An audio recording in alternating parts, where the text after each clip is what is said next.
አምናንን እንድታስወግድልኝ እፈልጋለሁ። በፍጹም ከልጄ ጋር እንድትቀጥል አልፈልግም። ይሄንን ማድረግ የምትችለው አንተ ብቻ ነህ እያለችው ትገኛለች። ኤርሚያስም እጅግ ደንግጦ ይገኛል።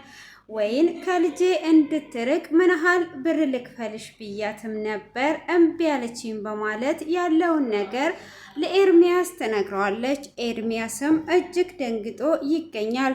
ወይዘሮ ፋንቱም ወዴት እንደገባች መግቢያ ሊገኝ አልቻለም።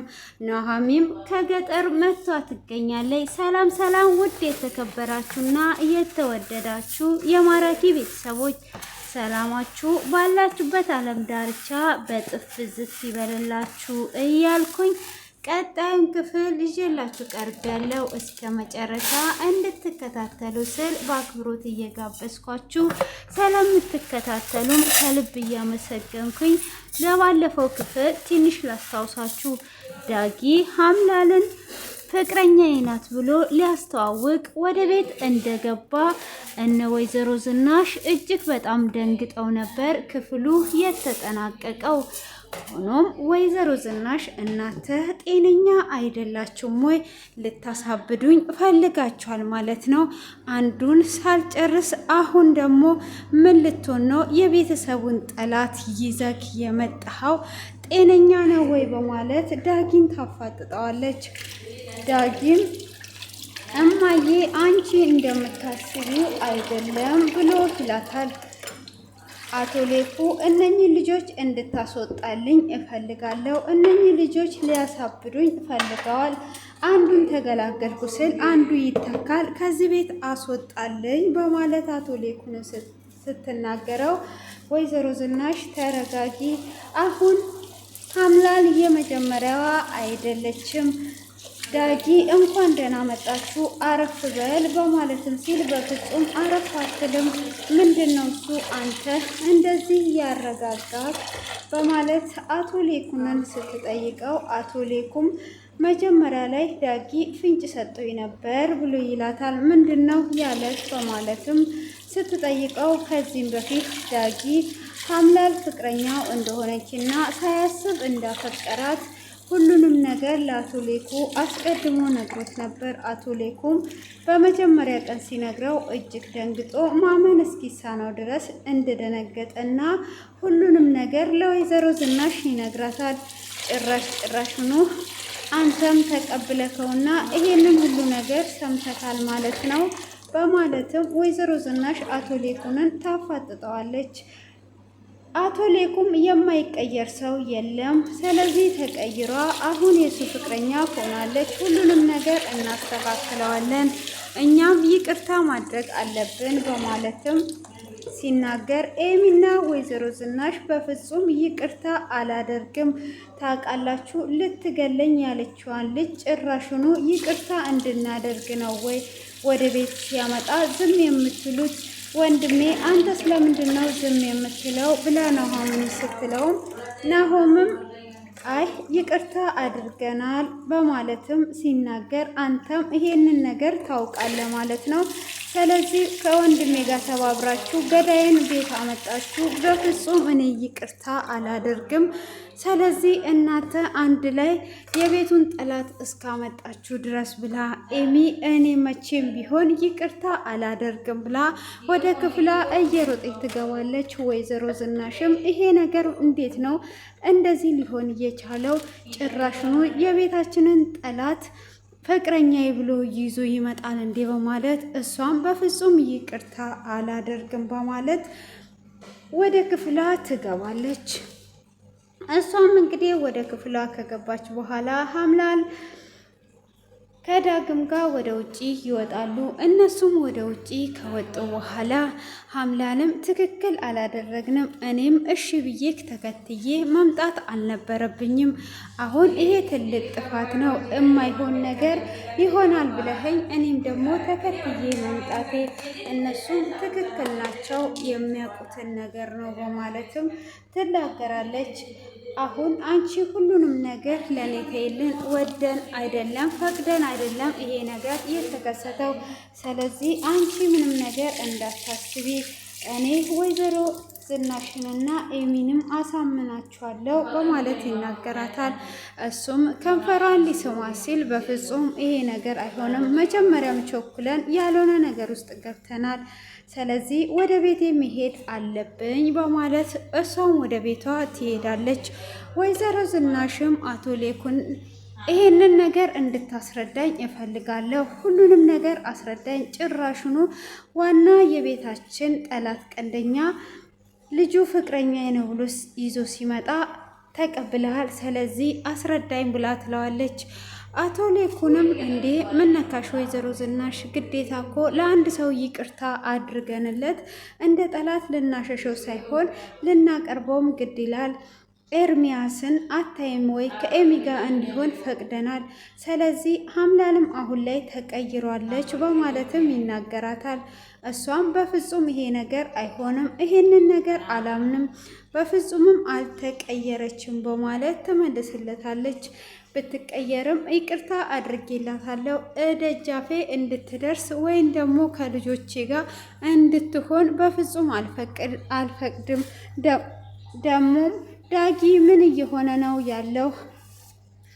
የናውም ያየው ነገርን ሁሉ እየተከታተለ የሚሄደው እያለች እንግዲህ ወይዘሮ ዝናሽ እየተናገረችው ትገኛለች። ሆኖም እንግዲህ ኤሚ ክፍሏ ገብታ እጅግ እያለቀሰች ናሆም ወደ ውስጥ ይገባል። ናሆምንም እንዴት ነው አንተ ይቅርታ የምታደርግላት? እንዴትስ ከዳጊ ጋር ስትሆን ዝም ብለህ አየሃት? እንዴት ይሄ ነገር ሲሆን ዝም አልክ? እኔ በፍጹም ዝም አልልም። ለእኔ ለመስጠት እኮ ድርጅቱ ሙሉ እየጠየቀች ናት። እቺን እንዴት ወደ ህይወታችን እንድትገባ ትፈቅዳለህ ወንድሜ? በማለትም ትጠይቀዋለች። እሱም አሁን ላይ አምላል የድሮዋ አይደለችም፣ ተቀይራለች። አንቺ እንደምታስቢው አይደለም። ስለዚህ አሁን ይቅርታ እናደርግላታለን ብሎ ይላታል። እና ደግሞ አታይም እንዴ ኤርሚያስም እኮ እራሱን ቀይሮ ከአንቺ ጋር እንዲሆን ፈቅደንለትስ አይደል ወይ በማለት ይጠይቃታል። እሷም ኤርሚያስና እሷን ምን አገናኛት በማለትም ትጠይቀዋለች። እንዴት ነው የማያገናኛቸው? ኤርሚያስስ ምን አይነት ሰው ነበር? አሁን ላይ ተቀይሮስ አይደል ወይ በማለትም ይጠይቃታል። እሷም አሁን አንተ ያስጨነቀ ስለ ፋንቱ ነው አይደለ? ፋንቱ ፈልገን እናገኛታለን የትም ብትገባ ብላ ወሬውን ታስቀይስበታለች። እውነትሽን ነው፣ ፋንቱን እንዴትም ብለን ፈልገን እናገኛታለን። በሶሻል ሚዲያም ፎቶቿ ሁሉ እየበተንን ያለችበት እናገኛለን። ግን የመጀመሪያ ቀን ስታገኛት ይቅርታ እንድትጠይቅልኝ እፈልጋለሁ። ብዙ የሚያስቀይሙ ቃላቶች ተናግሬያለሁ። ህይወቴን ዘርቷልኝ፣ እኔ ግን ትክክል ስራ አልሰራውም በማለትም ትናገረዋለች። እሷም እንግዲህ እንደዛ በተናገረችውም ሰዓት ምንም እንዳታስቢ ፋንቱን የገባችበት ገብተን ፈልገን እናገኛታለን በማለት ይላታል። እሷም እንግዲህ እጅግ እያለቀሰች ስለ ፋንቱ እያሰበችና እየተጨነቀች ነው። ናሆምም አዎ እናቴን ፈልጌ ለአንዴና ለመጨረሻ ወይን አወራታለሁ ወይም ደግሞ ለአንዴና ለመጨረሻ አጥቻታለሁ። ስለዚህ ዛሬ ናሆሚ ከገጠር ትመጣለች፣ እሷን ሄጄ አወራታለሁ። እሷ ነበረች መጀመሪያም ያገኘቻት፣ ሁሉንም ነገር እንፈልጋለን በማለት ናሆሚን ለማግኘት ይሄዳል። እሷም ከገጠር መጥታ ይገናኛሉ። ሰላምም ካለት በኋላ እንዴት እንደናፈቅሽኝ ደግሞ በጣም አምሮብሻል ብሎ ይላታል። እሷም በጣም አምሮብሃል በማለትም ደግሞም ጥርስሽን አሰርተሽ መጣሽ? አዎ ጥርሴን አሰርቼ መጣውኝ። እናንተ ግን ደህና ናችሁ አይደል በማለት ስትጠይቀውም አዎ እኛ ደህና ነን ብሎ ወይዘሮ ፋንቱም ከቤት እንደሄደች ሁሉንም ነገር ይነግራታል። እሷም ምንም ነገር እንዳታስብ እናገኛታለን በማለት ትለዋለች። እሱም እንግዲህ እናገኛታለን ብላ ካለችውም በኋላ አንቺ ስለሆንሽ ያኔም ያገኘሻት እንድናገኛት ተስፋ አደርጋለሁኝ ከጎዳና አንስተሻት፣ እኛ ግን በዚህ አይነት ሁኔታ ከቤት ሄዳለች ብሎ ያለውን ነገር ይነግራታል። እሷም እንግዲህ አይዞ ትገኛለች ካለችውም በኋላ ስለ ዳጊ ሁሉንም ነገር ይነግራታል። ዳጊና ሀምላል ፍቅረኛሞች እንደሆኑ ቤተሰብንም ሊያስተዋውቃት ወደ ቤት እንዳመጣት ይነግራታል። እሷም እንዴ ብላ እጅግ ትገረምና ዳጊ እንዴት ነው እሱ እውነት ሀምላል ተቀይሯ ፍቅረኛ ሆነች በማለትም ይነግራታል። ስለዚህ ብቻ ወንድሜን እንዳትጎዳው እፈራለሁ። ሁሉንም ታሪኳንም ብትነግረኝ ግን ወንድሜን እንድትጎዳው በፍጹም አልፈቅድም። አሁን ላይ ግን እጅግ ተቀይሯለች። እኔ አንድ ነገር ካንቺ እፈልጋለሁ በማለት ይጠይቃታል።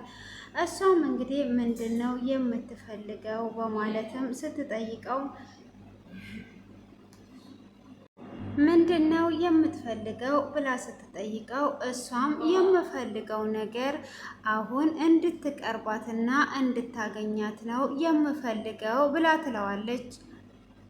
ብሎ ይላታል። ይቅርታ አድርጉልኝ እሷ ምንም ችግር የለውም እቀርብና እጠይቃታለሁ እንደ ጓደኛ ሆነሽ ምን አይነት ሁኔታ ላይ እና ምን እንዳሰበች ሁሉንም ነገር እንድታጣሪ እፈልጋለሁ በማለትም አይ ይሄንን ነገርማ አደርጋለሁ ዳጊም በዚች በጥቂት ጊዜ እንደዚህ ስለተቀየረ ደስ ብሎኛል እያለች እንግዲህ እየሳቁና እየተጨዋወቱ ነበረ።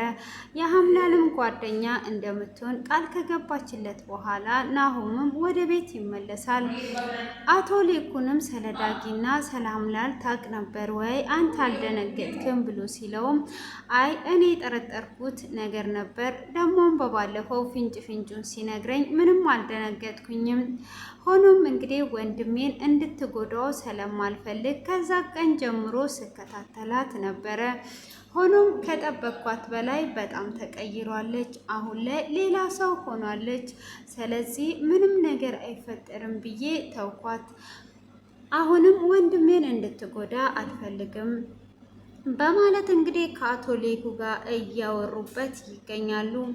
ሆኖም እንግዲህ ይሄንን ነገር ካወሩም በኋላ እሺ ሁሉንም ነገር ቀስ እያለን እናጣራለን። ስለዚህ የኔና ያንተ ስራ ወይዘሮ ዝናሽንና ኤሚን ማሳመን የኔና ያንተ ስራ ነው ብሎ ይለዋል። እሱም ችግር የለውም እናሳምናቸዋለን፣ እውነታቸውን ነው ካሳለፉት ነገርና ከሷ ክፋትና ካደረገችው ነገር የተነሳ በማለትም ይናገራል። እሱም እንግዲህ እንደዛ አይነት ንግግር በሚናገርበትም ሰዓት አቶ ሌኩንም እኔ ወይዘሮ ዝናሽን አሳምናለሁ፣ አንተ ኤሚን አሳምን እያለው ይገኛል። ወይዘሮ ዝናሽ ደግሞ ሀምላልን ደውላ ትቀጥራታለች። እሷም ደውላ ከቀጠረቻትና ሰላም ካለቻት በኋላ ከልጄ ጎን ምንድን ነው የምትፈልጊው? ከልጄ የምትፈልጊውን ነገር ንገሪኝ። ከልጄ ደግሞ እንድትርቂ እፈልጋለሁ። በፍጹም ከልጄ ጋር እንድትሆኚ አልፈልግም። አሁን ምንም ወሬ ሳታበዢ ምን ያህል ገንዘብ ነው የምትፈልጊው? የምትፈልጊውን ገንዘብ ተናገሪ፣ አሁኑኑ ላስገባልሽ በማለት ትላታለች። እሷም አሁን ላይ እንደ ድሮ ሀምላል እንዳታስቢኝ ብላ ትላታለች። እኔ አሁን ተቀይሬያለሁ፣ አንቺ የምታስቢው በመጀመሪያ ሀምላል ነው አይደል ብላ ትላታለች።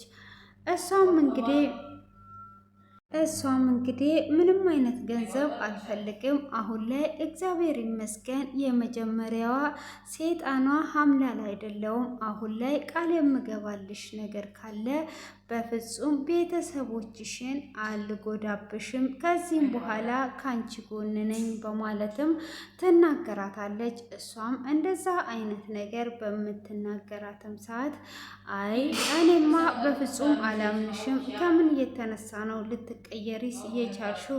ስለዚህ አሁን ላይ ወደ መጀመሪያሽ እንድትመለሺ እፈልጋለሁ በማለትም እንግዲህ ትናገራታለች። እሷ ምን እየሆንሽ ነው ያለሽው? ምንስ እየተደረገ ነው ያለው? በማለትም ስትናገራት ምንም የተደረገ ነገር የለም። ስለዚህ አሁን ላይ የምልሽን ነገር እንድታደርጊ እፈልጋለሁ። ምን ያህል ብር ላዙርልሽ? ምን ያህልስ ክፍያ ነው የምትፈልጊው? በማለት እንግዲህ ስትጠይቃት እሷም አሁን ላይ ምንም አይነት ገንዘብ ክፍያ አልፈልግም ብላ ትላታለች። እኔ ለሰውነቴ እንኳን ክብር ይኑርሽ ወይዘሮ ዝናሽ እንደምታስቢ አይደለም ብላ ስትላትም እሷም እንግዲህ አይ እንደዛ አይደለም ብላ ትላታለች። እሷም እንደዛ ካለቻት በኋላ አሁን ከልጄ ጎን እንድትርቂ እንጂ ከልጄ ጋር እንድትቀጢ በፍጹም አልፈልግም ብላ ትላታለች። እሷም እውነትሽን ነው፣ የፈለግሽውን ነገር ማለት ትችያለሽ፣ አንቺ አልተሳሳትሽም፣ እኔ የድሮዋ አይደለሁም ብላ ብትላትም ወይዘሮ ዝናሽ በፍጹም ልትቀበላትና ልትረዳት አልቻለችም። ሆኖም እንግዲህ ኤርሚያስን ታገኘውና ሁሉንም ነገር ትነግረዋለች። ኤርሚያስም እጅግ ይደነግጣል። እሱም እንግዲህ ሊያስተዋውቅ ሀምላል ፍቅረኛው እንደሆነች ዳጊ ወደ ቤት ይዞ እንደመጣ ስትነግረው እሱም እጅግ ደንግጦ ነበር። እጅግም በጣም ተገርሞ ነበር። ሆኖም እንግዲህ ይሄ ነገር ሁሉ ነገር ሆኗል፣ ምንም ነገር ማድረግ አይቻልም።